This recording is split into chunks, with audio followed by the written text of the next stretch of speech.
I, 34 female, have a little sister, 30, who's married to a wealthy businessman in our state. I'm also married. Both my husband and I work blue-collar jobs. We have very different lifestyles. I personally don't feel comfortable relying on someone to do everything for me, and I'm independent. She, on the other hand, relies on her husband for everything and doesn't work at all. We aren't close and never have been for other reasons. She lives hours away and recently was in town for a charity event and was staying with me for a week. Immediately, she was rude and judgmental of the way our household runs. For example, she told me it's sad that my two boys share a room and my husband has a game room for himself. I was shocked and told her that the boys were toddlers, didn't need their own huge fancy rooms, and that the game room was half the size of a standard room. She had more to say about other things we did in the house, acting like she was so much better than me and felt bad for the kids and me. We grew up together in an extremely poor household, so I don't understand why she was acting like we didn't experience way worse. She was rude her whole stay. My husband even told me she asked him why he doesn't cook or spend time with the boys after he just worked a 10-hour shift. Coming from a lady with a live-in nanny and chef. I was shocked and appalled by her attitude. I confronted her the next day about chastising my husband, and she said she did it because she felt bad that I did most of the work in the house and he barely did anything. I told her she doesn't do anything, she doesn't work, she doesn't watch her kids, she doesn't clean or cook. All she does is shop and do charity events, and that my husband works more in a day's shift than she has in years, and stop acting like she's better than us. She started playing the victim, crying, saying she was standing up for me and just wanted me to not feel burnt out. I told her I'm sure her husband wished someone would do the same for him since she wastes his money. This is when she starts acting all high and mighty. She has the nerve to say I'm jealous of her and that she doesn't waste money. She donates it and she has worked with this and that organisation and she works and has a job. Huh. I told her that her job was being a gold digger. Even if she does donate money, it's not hers since she didn't make it. My husband heard and laughed and said if she's a gold digger, then my husband is an idiot, and she left and blocked me saying I'm an idiot.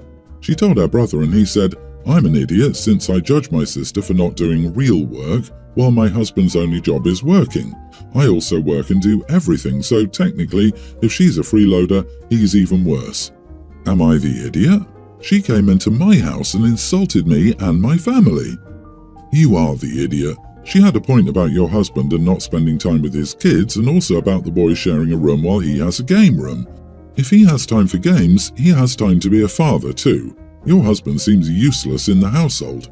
Why are you so judgmental against her for being rich? Why does it bother you so much that she has a nanny and a cook? I mean, I get it, your husband is useless, and you probably are burnt out, but honey, that's not your sister's fault. In fact, she seems to actually stand up for you. Her husband has a room dedicated to gaming when their kids have to share a room, but she also does 100% of the housework, cooking and childcare, and her husband refuses to even spend time with the children. Sorry, I'm confused. Why is OP obsessively defending her useless husband? And why exactly is her sister an idiot again? OP is embarrassed, that's all it is. All your husband does is work 9 to 5 as you do. Then you come home and do the cooking and childcare while your husband is tired from working, just like you are. Your sister observes how you do most of the household tasks and sees the imbalance of it. Considering you're both doing it 50-50, he should also be cooking and doing childcare. Since he's not, he's a gold digger since he's getting free labour from a cook and nanny. You, just like your sister is a gold digger from getting free labour as well. Looks like you're a hypocrite. Geez, everyone's the idiot here. Your sister should not be spending her entire stay with you being disrespectful and pointing out all the problems she sees, and it's fair of you to be upset about that. However, you suck here because your response was entirely uncalled for. Charity work is both real and important work. You sound jealous. She sounds rude. Neither of you understands or respects the other's lifestyle, and you both resorted to nasty personal attacks. My nearly adult nephew's going through this rebellious phase where he won't listen to anyone and keeps acting up.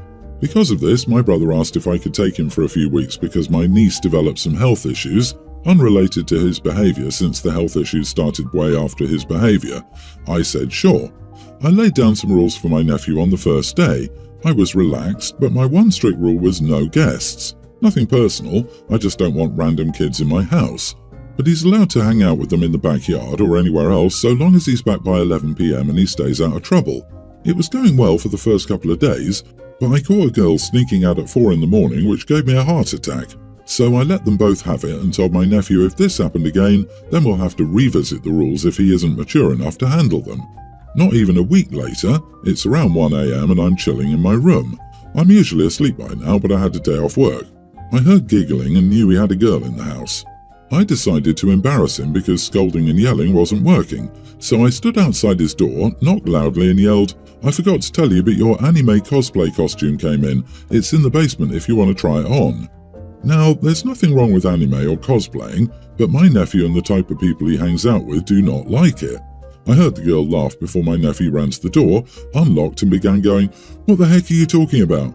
I gave him a look, he rolled his eyes, and I told him the girl had to leave. Side note, it was a whole other girl. She was laughing the entire time. She finally left and my nephew started yelling at me for embarrassing him. He said he'd hate me forever if I ruined his social life. I told him not to disrespect me then and said he should be glad I didn't embarrass him even more. He said it would have been better if I just yelled at them, and I reminded him of the last time, which shut him up. I then told him that either way the girl clearly knew I was joking, but I'd actually order a costume just for him next time if he brought another girl over. He said screw you, then ran to his room.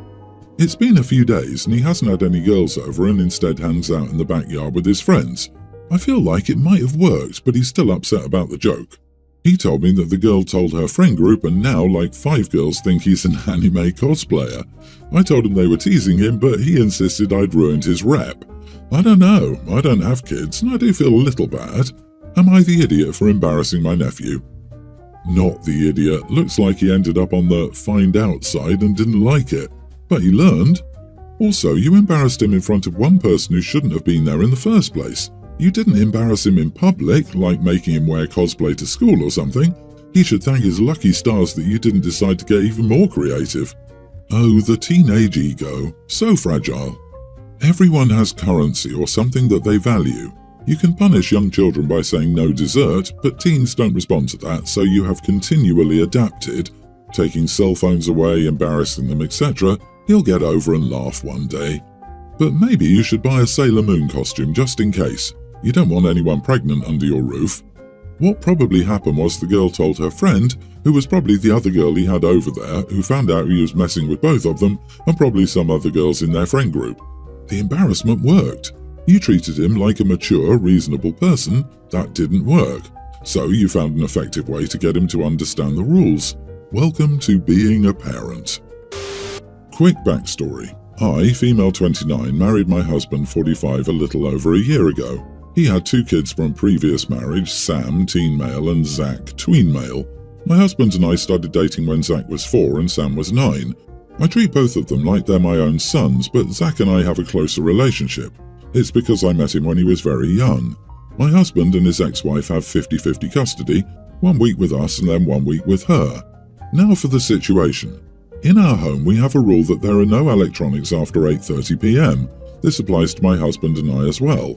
We think it's important for us to have quality family time in the evenings and protect our young kids from using the internet without our supervision. The internet is a dangerous place for kids nowadays. Sam is very involved in school with extracurriculars and sports, so sometimes he doesn't get home until 7 p.m. Sometimes it can be hard for him to balance everything, but he doesn't want to give up anything and we support him. 2 nights ago he came home at 7 and we ate dinner, watched a 30-minute show, and then Sam went up to his room around 8. I planned to read before bed, so I put my phone and laptop in the docking station early. This is where we put our electronics at 8:30. At 9 p.m. I checked on Sam and he was on his computer. I asked him why he was breaking the rules and he said he had homework due the next day that he had to finish. I told him that, unfortunately, rules are rules and that he would have to put his laptop up immediately, and I would spare him the consequence. He told me that it would only take him 15 more minutes. I said no, he must give it to me now. After some back and forth, he gave it to me. Our consequence is that if you break this rule, you cannot have any electronics for 3 days. Because he argued with me, I told him he couldn't have his laptop, phone or Nintendo Switch for 3 days. He was extremely upset, calling me names and saying how I wasn't his mother, but I took his electronics and left. Yesterday I got a phone call from my husband's ex-wife. She started yelling at me over the phone, telling me that Sam got a 0 on an assignment because I didn't let him finish it and that this rule in our home was absurd. Turns out he emailed her from a school laptop. She was furious and I told her respectfully that at our home we have our own rules and when the kids are here they have to follow them. Also, Sam should have planned better to finish the work before 8:30. She yelled at me some more and said that this was unfair and that I was being a tyrant. After this, I called my husband, who told me to stick to my rule but not to talk to his ex anymore because he didn't want her to yell at him. Now Sam is giving me the silent angry treatment and his mother has been texting me that I'm cold and heartless. Am I the idiot? Wow, you're not a stepmom. You are a tyrant. The real mom called that right. You are the idiot and you might want to consider changing your rule. If he gets home at 7, how will he have time to eat and do homework by 8:30? Like it or not, electronics are essential for school nowadays, and he should get his homework done one way or another. OP is sabotaging her stepson's life for some power trip, and with an increasing workload in the coming years, this will only get worse. The mum is right. Not to mention poor Sam is a freshman in high school. OP is going to absolutely ruin his future. I hope Sam chooses to stay with his mom. He's old enough for his opinion to be valued in the court. And I highly doubt a court would consider forcing kids to get 0s in school because of my rules. Also, where the heck is the father when this is going down? If he's just letting OP lay down detrimental rules without standing up for his kid's ability to do required schoolwork, then he has no business having custody. Am I the only one who noticed the massive age gap? OP and her husband started dating when she was 24 and he was 40. Then again, maybe that's OP's real goal here. Oh, I just realized you wrote that snarky comment about him emailing his mother from a school computer. How dare you ever suggest he can't contact his other custodial parent? You can't take his phone in this situation because people no longer have landlines. You cut off his ability to speak to his mother. What if she's tracking him by that phone? The mom is gonna rock you all.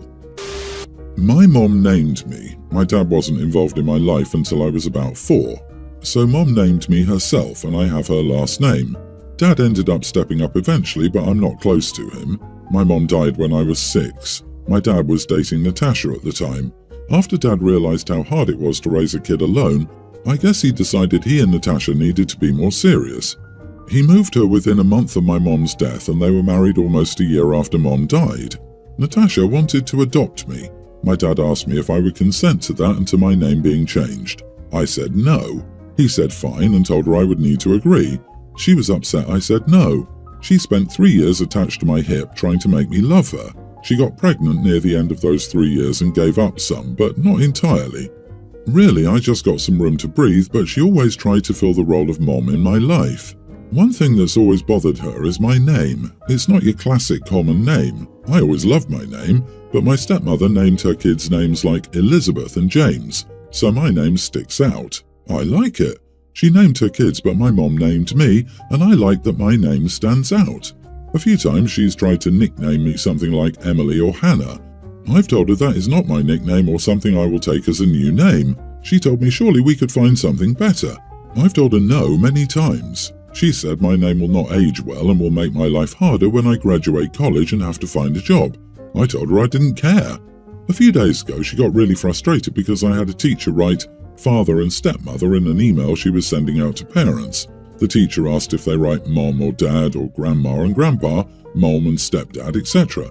And I told her father and stepmother. She was on edge because I didn't ask for the email to be sent as mom and dad. Or just mom since my dad is pretty checked out. She told me my name was horrible and my mom tried to make me unique and in the end gave me a stupid name. I told her I didn't care about her opinion. She said after 10 years of raising me, didn't she deserve a chance to give me a name she'd like, even a nickname? I told her I was glad she didn't name me because I found her taste in names just as horrible as she finds my name. I told her it would kill me to have one of her boring damn names. She freaked out and said I was disrespectful and to think of what my half-siblings would think if they knew I hated their names. I called her a hypocrite and I said I was telling her, not them, unlike her, who decided to tell me for years that she dislikes my name. She sent me to my room that night. Am I the idiot? Yes, it's been 10 years, now time to change your name, like that's normal. You aren't the dog she found at the pound. She can't just rename you to suit her taste. What a pathetic woman. I'm so sorry you must live with someone like this. Maybe you should tell her that you will also give her a new name. You are not the idiot. She's out of line and utterly disrespectful to not only your name, but also the memory of your mother. Not to mention a total lack of regard for your boundaries. You said no, and it's not your responsibility to manage her feelings for her. I'm sorry you're in this situation, but keep your head high and spine strong. I'm sorry your stepmother has, since the very start, way overstepped. It seems she selfishly only cared about her feelings without thinking about yours. You didn't need a replacement mom. You needed a loving, supportive adult who respected your feelings and boundaries. Trying to change your name to suit her tastes is so tacky and self-centered. I'm a nursery teacher and have been for the past 10 years. I'm 28, or at least have worked in the same nursery for the past 10 years. I did my college placement and my apprenticeship in this nursery. Some of the staff I've only worked with for a few months, some have worked here the same time I have, or just a short time less than I have. I work 9 a.m. to 5 p.m, only a few of us do all year round all week. I'm friendly with them, like you have to communicate well and get along well enough in this job, but being friendly doesn't mean being friends always. I must have run into one of the parents, which happens frequently, but this time with my wife. We've been together 11 years, and this parent is a gossip, so she must have told my colleague that she met my wife. All of a sudden, it's a problem. That being closed off like this makes it seem like I've been fake, that I've made them seem like bad people for even having to hide them from them. Ironically, we had one parent who wasn't comfortable with me, proving my point. I don't think it's that deep, it just never came up when they asked about my husband. I've just used the term partner. Still, they're really upset. I even bought a cake as an apology, not that I feel I need to apologize. Am I the idiot? Not the idiot. Your orientation has nothing to do with your work life, and you should absolutely not have to tell your workplace private details about your personal life. Your colleagues likely don't run around parading that they're straight, so they shouldn't expect you to tell everyone you're gay. I'm sorry you're going through this. OMG, if that parent isn't comfortable, they can take their kid and find somewhere comfier for them. I'm going to be a huge boomer at 33 and blame social media because the idea that people have private lives they don't necessarily share was lost somewhere along the way. I'm gay and wouldn't describe myself as closeted, I just don't tell people about it. If I asked, I'd say yeah, but on the whole it's my business. That isn't being fake, that's having things that you don't care for people to discuss amongst themselves because they don't need to know. Honestly, you didn't need to apologize, and it's terrible that they've put you in a position due to their prying where you think you should.